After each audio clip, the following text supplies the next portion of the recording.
June 28, 1914, 10:45 in the morning. Apelque, Sarajevo. The sun beats down on the dusty street like a hammer. Flags snap in the warm breeze. Thousands press against police lines, faces flushed with excitement, voices rising in waves of cheers. You can almost taste the dust in the air. Feel the sweat prickling under wool uniforms and stiff collars. An open-top graph and stiffed automobile rolls slowly along the quay. Inside sit Archduke Franz Ferdinand and his wife, Sophie, Duchess of Hohenberg. He sits ramrod straight in his plumed helmet and sky-blue tunic, metals gleaming. She wears white, a broad hat shading her eyes, one gloved hand raised in a gentle wave. They smile at the crowd. This visit was meant to show strength, to calm tensions in Bosnia. But tension is already coiling like a spring. Earlier that same morning, at 10:15, the first bomb had flown. Nedeljko Kabranovic stepped from the crowd, arm cocked, and hurled it. The explosive bounced off the folded roof of the Archduke's car, clattered behind the next vehicle, then detonated in a roar of smoke and screams. Shrapnel tore into bystanders. The Archduke never flinched. He simply ordered the motorcade to keep moving. Onto the town hall, he commanded. Now the procession is returning. The driver, Leopold Lajka, a Czech chauffeur who has never been to Sarajevo before, takes a wrong turn onto Franz Josef Street. The car slows, stops, begins to reverse. The engine coughs. The big green vehicle sits motionless. And there, less than 5 feet away on the sidewalk, stands Gavrilo Princip. 19 years old, thin face, eyes burning with quiet fury, a Browning Model 1910 pistol hidden in his coat pocket. You can almost see the moment his mind locks. The hesitation vanishes. He steps forward through the stunned gap in the crowd. 2 shots crack out. Sharp, dry, unmistakable. The first bullet strikes the Archduke in the neck, severing the jugular. Blood blooms instantly across the blue tunic. The second slams into Sophie's abdomen. She gasps once. A small, terrible sound. Then collapses against her husband. Franz Ferdinand turns to her, voice already weakening. Sophie, Sophie, don't die. Live for our children. She is already gone. Chaos explodes. Guards leap from running boards. Police surge forward. Princip tries to swallow the cyanide capsule sewn into his coat, but it only makes him vomit. Hand sees him. The crowd screams. The car lurches forward again, racing toward the Connaught Palace. Blood dripping onto the leather seats. By the time it arrives, both passengers are dead. In those 30 seconds on a dusty Bosnian street, the heir to one of Europe's greatest empires lies lifeless. A duchess who should never have been there dies beside him. And somewhere, far beyond the shouting and the sirens, the first invisible thread of a much larger catastrophe has just been pulled tight. No one in Sarajevo yet understands what they have just witnessed, but you already feel it. The world has just taken one step closer to the abyss. 11:30 a.m. Sarajevo. The Connaught governor's residence is suddenly a place of frozen horror. Servants stand motionless in doorways. A military aide kneels beside the bodies still slumped in the back seat of the car. Blood has soaked through the upholstery and begun to pool on the floorboards. Someone finally thinks to cover the Archduke's face with a handkerchief. Sophie's white dress is already crimson from the waist down. Word begins to spread outward in widening, frantic ripples. A telegraph operator in the Sarajevo post office hammers out the first urgent message. Archduke Franz Ferdinand and Duchess Sophie assassinated at 10:45 this morning. Both dead on arrival at Connaught. The wire races north through Austrian Bosnia, crosses into Croatia, then Austria proper. By early afternoon, the black-bordered telegram reaches Vienna. In the Hofburg Palace, Emperor Franz Joseph is eating lunch alone when his aide enters without knocking. The old man, 84 years old, spine rigid from decades of protocol, sets down his fork slowly. He reads the message once, then again. His face does not change. Only his voice, when he finally speaks, is thin and dry. So it has come to this. He does not weep. He does not rage. He simply folds the paper and places it beside his plate. But in the corridors outside that room, the reaction is very different. Count Berchtold, the foreign minister, already smells blood. He has spent years waiting for an excuse to crush Serbia once and for all. Now the excuse has arrived. wrapped in the corpses of the heir presumptive and his morganatic wife. Across the border in Belgrade, Serbian Prime Minister Nikola Pašić receives the news in the middle of a cabinet meeting. His face goes gray. He had known something was coming. Serbian military intelligence had been whispering for weeks about a plot in Sarajevo. He had even sent a vague warning to Vienna days earlier through unofficial channels. The Austrians had brushed it aside. Now Pašić understands. The warning will be remembered only as proof of Serbian complicity. He turns to his interior minister. We must prepare for the worst. Across Europe, the wires begin to hum with coded dispatches. In St. Petersburg, Tsar Nicholas II is informed during a family luncheon at Peterhof. He reads the telegram in silence, then crosses himself slowly. His cousin Franz Ferdinand is dead. His cousin Wilhelm in Berlin will be watching closely. His own generals will soon begin pressing for readiness. In Berlin, Kaiser Wilhelm II is aboard the imperial yacht Hohenzollern in Norwegian waters when the message reaches him. He reads it, throws back his head, and laughs once. A short, harsh bark. At last a gift from God. Then the reality settles. He scribbles a note to his foreign minister. Now or never. The blank check is already being prepared. By evening of June 28th, the first shock has passed. What remains is calculation. Vienna wants revenge, but revenge that will humiliate Serbia permanently. Berlin wants to back Vienna fully, to prove the strength of the alliance before Russia can mobilize.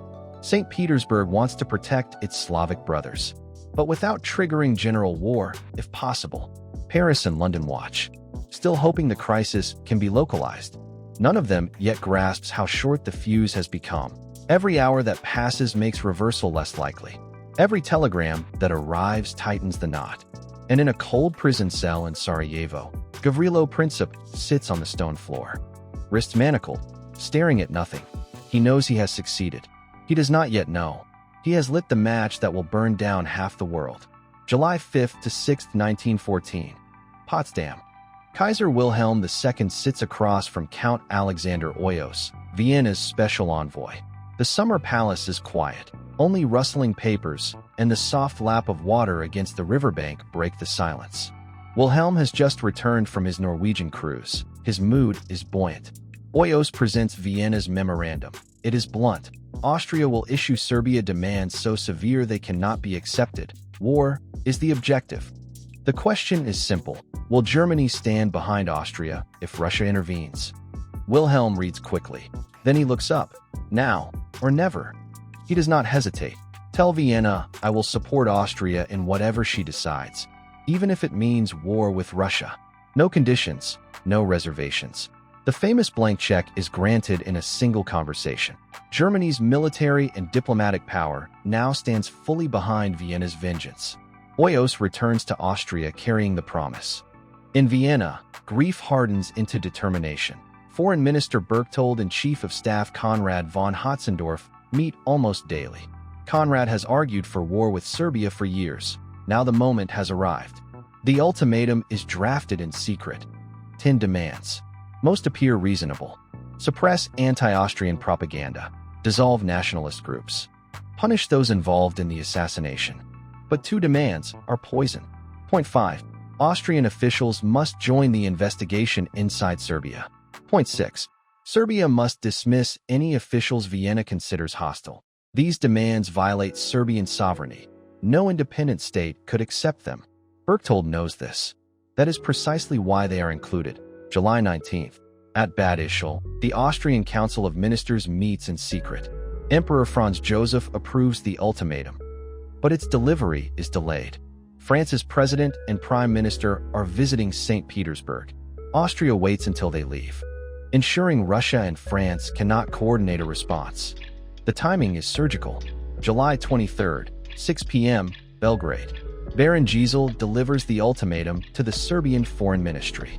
Serbia has 48 hours to reply. The clock begins ticking. Prime Minister Pašić reads the demands to his cabinet. Several ministers turn pale. Acceptance means surrendering sovereignty. Rejection means war. They urgently cable St. Petersburg. In Russia, Foreign Minister Sazonov reads the message with alarm. Austria does not want justice. Austria wants Serbia destroyed. Nicholas II listens carefully, then speaks quietly. If I do not respond, my throne will not survive. He authorizes partial mobilization against Austria. But the generals warn him, partial mobilization is impossible. Russia's military system is built for total war. Once the machine begins moving, it cannot stop halfway. Nicholas hesitates, but the gears are already turning. In Berlin, the German General Staff watches closely. Chief of Staff Moltke sends a warning to Vienna. Speed is everything. Austria must strike before Russia fully mobilizes. July 25th, 5:50 p.m. The deadline expires. Serbia's reply arrives in Vienna. Pašić has accepted 9 of the 10 demands. On the most controversial point, Serbia offers international arbitration. It is a humiliating concession. But Vienna has no interest in compromise. Berchtold reads the reply, then orders the Austrian legation to break relations. Codebooks are burned. Bags are packed. The midnight train leaves Belgrade. July 28th, 11 a.m., Vienna. Austria-Hungary declares war on Serbia. By afternoon, artillery shells begin falling on Belgrade. The fuse has burned down. The powder keg is now lit. July 28th to August 1st, 1914. The capitals of Europe. The first Austrian shells explode over Belgrade. Dust rises from the Kalemegdan fortress. Civilians run through narrow streets, clutching children in bundles. 24 hours earlier, the city was calm. Now it is under bombardment. In Vienna, church bells ring. Crowds fill the streets, singing patriotic songs. Most believe the war will be short. A quick campaign. Serbia crushed, honor restored. No one imagines trenches stretching from the North Sea to Switzerland. In St. Petersburg, the mood is darker. Partial mobilization has begun. Rail yards fill with reservists. Horses are requisitioned. Nicholas II still hopes the crisis can be contained. He cables his cousin Wilhelm. I foresee that very soon, I shall be overwhelmed by pressure and forced to take extreme measures. Wilhelm replies urgently, I am doing my utmost. He suggests a compromise. Austria should occupy Belgrade, then halt. But the machinery of war is already moving. July 29th. In Berlin, Moltke insists Russia's mobilization is already a threat. Germany cannot wait. The Schlieffen Plan must begin. Wilhelm hesitates. He still hopes for a localized war. But his generals press relentlessly. July 30th. Tsarskoe Selo. Nicholas sits at his desk. Candles flicker in the dim room. His generals stand around him. Again they explain. Mobilization cannot be reversed. To stop now would mean humiliation and perhaps revolution. The Tsar stares at the document. His hand trembles. Then he signs. General mobilization. The die is cast. In Berlin, the news arrives like a thunderclap. July 31st. Germany declares a state of imminent danger of war. An ultimatum is sent to Russia.